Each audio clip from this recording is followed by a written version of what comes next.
Hommage au pape François, un pasteur avec l'odeur des brebis, un prophète pour notre temps. Le 21 avril 2025 à 7h35, le pape François, Jorge Mario Bergoglio, a rejoint la maison du Père. Le monde perd un pasteur humble, audacieux et profondément humain.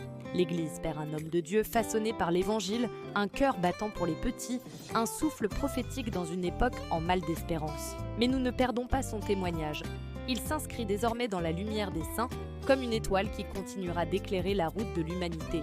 Un pape venu du bout du monde, né en Argentine le 17 décembre 1936, fils d'immigrés italiens, Jorge Mario Bergoglio a grandi dans un quartier populaire de Buenos Aires.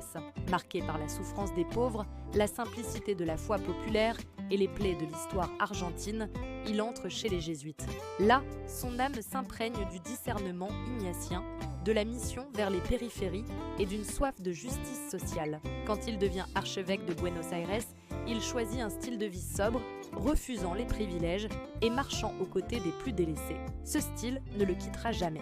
Le 13 mars 2013, lorsqu'il devient le 266e successeur de Pierre, il bouleverse déjà l'histoire.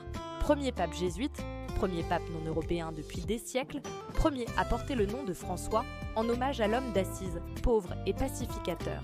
Un souffle de réforme, de miséricorde et d'évangile. Dès le début de son pontificat, le pape François imprime un élan nouveau, celui d'une église en sortie.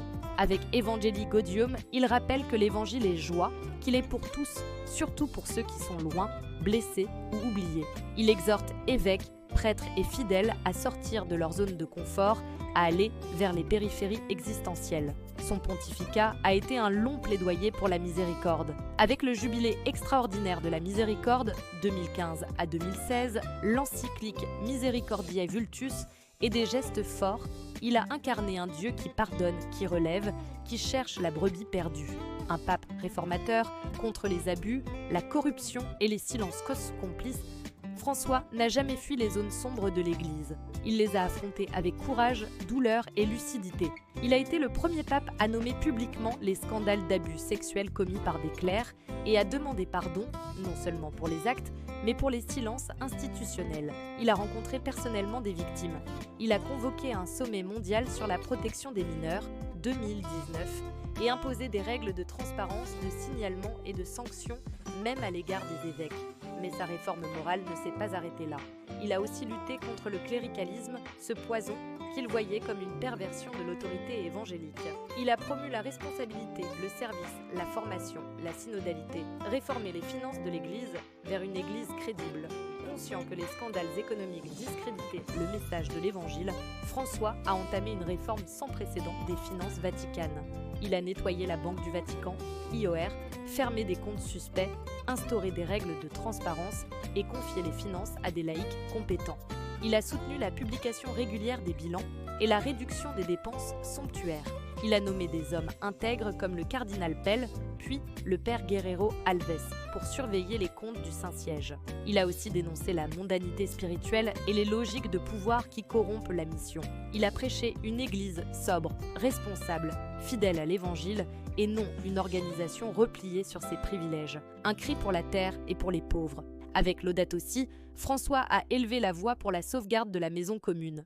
Il a compris que l'écologie n'était pas un luxe, mais une question de justice. Il a invité l'humanité à une conversion intégrale où la relation à Dieu, à la création et aux autres forme un tout cohérent. Dans Fratelli Tutti, il a proposé une fraternité sans frontières.